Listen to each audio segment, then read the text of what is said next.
वेल, आता दुसरा चित्रपट आहे श्रीहरी साठे दिग्दर्शित 1000ची नोट.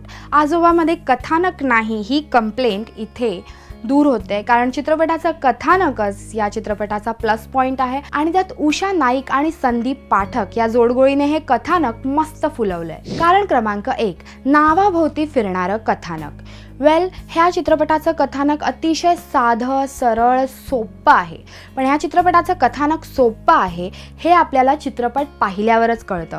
कारण हातात 1000ची नोट घ्या आणि म्हणा की आता कथानक लिहा. नक्कीच आपल्याला इतकं चांगलं कथानक डोक्यात येणार नाही. त्यामुळे या कथानकासाठी या चित्रपटाने आय गेस 100त 100 मार्क मिळवलेले आहेत. स्टोरी टेलिंग हे एक कौशल्य आहे, कारण तुम्ही कथा कशी सांगतायत यावरच ऑडियन्सची एंगेजमेंट डिपेंड असते. आणि अर्थात 1000ची नोट हा चित्रपट हे स्टोरी टेलिंगचं कौशल्य खूप छान निभावतं हे मात्र नक्की. रिझन नंबर 2, नीट नेटका स्टोरी बोर्ड.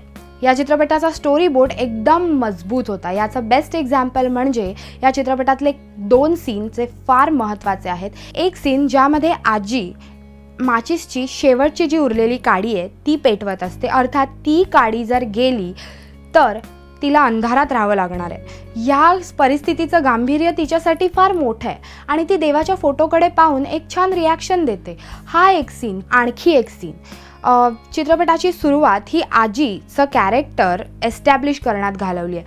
म्हणजे आजी रोज उठून काय करते, तिचं रुटीन काय आहे, ती राहते कशी, तिचा जॉब काय आहे, हे सगळी पार्श्वभूमी आजी काय आहे हे एक्सप्लेन करण्यामध्ये चित्रपटाचा थोडा वेळ झाला आहे. अर्थात इट इज वर्थ. आणि त्यानंतर ही आजी चित्रपटाच्या कथानकात शिरते ही हिंट दिग्दर्शकाला द्यायची होती आणि ती अतिशय छान दिली आहे. म्हणजे आजी नेहमीप्रमाणे चालते आणि तिच्या बॅकग्राऊंडला आहेत गोठे, कुंपणं आणि त्यानंतर थोड्या वेळाने एक भिंत सुरू होते.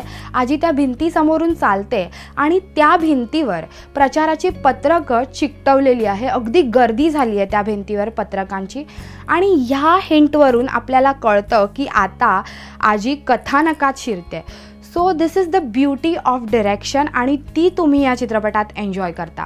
कारण क्रमांक 3, पार्श्वसंगीताशिवायचे सीन्स. चित्रपटामध्ये अनेक असे सीन्स आहेत ज्यामध्ये बॅकग्राऊंड स्कोअर अजिबात वापरलेला नाही आहे. अगदी गालावर घुमघुमणाऱ्या माशीचाही आवाज स्पष्ट ऐकू येतोय.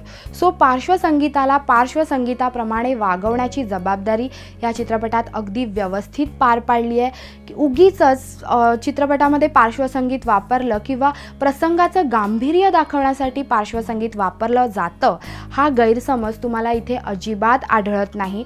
वेल, चित्रपटामध्ये 4 गाणी आहेत आणि 4ही गाणी सुद्धा पार्श्वसंगीत म्हणूनच वापरलेली आहेत आणि ती ही जेवढी गरजेची होती तेवढीच.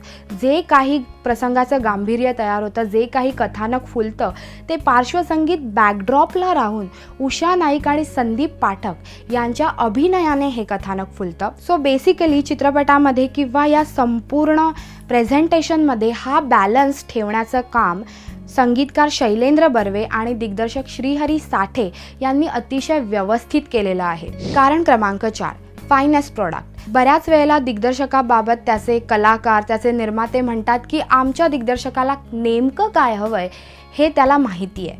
वेल, पण हा चित्रपट पाहिल्यावर या दिग्दर्शकाचा प्रेक्षकही म्हणतो की दिग्दर्शकाला नेमकं काय हवंय हे दिग्दर्शकाला माहिती आहे. दिग्दर्शक म्हटलं की लोकेशन्सपासून, कास्टिंगपासून, बॅकग्राऊंड स्कोअरपासून ते कथा विस्तारापर्यंत कुठे कथा वाढवायची आणि कुठे एखादा प्रसंग तितकाच लिमिटेड ठेवायचा, ही सगळी महत्त्वाची जबाबदारी दिग्दर्शकाकडे असते. पहिल्या चित्रपटातच अगदी श्रीहरी साठेचा हा डेब्यू चित्रपट होता आणि त्यातही त्याने ही जबाबदारी अतिशय सराईतपणे पार पाडलेली आहे. अर्थात यासाठी श्रीकांत बोजेवार आणि श्रीहरी साठे यांचं टीमवर्क प्रशंसनीय आहे. वेल, चित्रपटाचा शेवटचा सीन तुम्ही पहा आणि तुमची रिॲक्शन नक्कीच OMG this is the finest shot अशी असेल.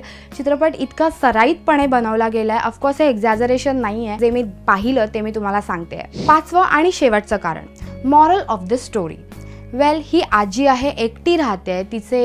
तिचा नवरा, तिचा मुलगा जिवंत नाही आहे आणि ती आनंदाच्या वेगवेगळ्या व्याख्या शोधण्याच्या प्रयत्नात आहेत आणि ती समहाव त्या शोधते.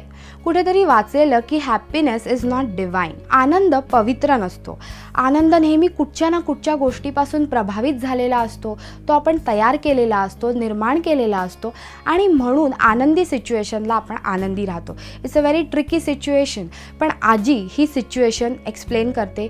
1000ची नोट ह्या चित्रपटातली पार्वती आजी या हॅपीनेसच्या डेफिनेशनला एक नवा अँगल देते आणि ती अतिशय व्यवस्थित प्रकारे स्पष्ट करते. 1000ची नोट तिच्या आयुष्यात एक वेगळा आनंद देईल, एक आनंदाची वेगळी उंची देईल असं तिला वाटत राहतं. पण त्या गोष्टीपासून आपल्याला आनंद मिळाला नाही म्हणून माणूस जगणं सोडत नाही. तो आनंदाची व्याख्या बदलतो आणि परत जगायला लागतो.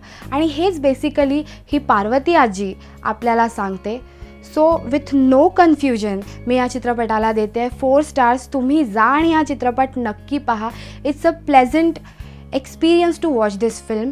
सो जा आणि नक्की पहा. That's the only thing I can tell you. आणि आम्हाला सबस्क्राईब करायला विसरू नका यूट्यूब, Google+ आणि फेसबुकवर. पुढच्या रिव्ह्यूसोबत पुन्हा भेटू. तोपर्यंत बाय.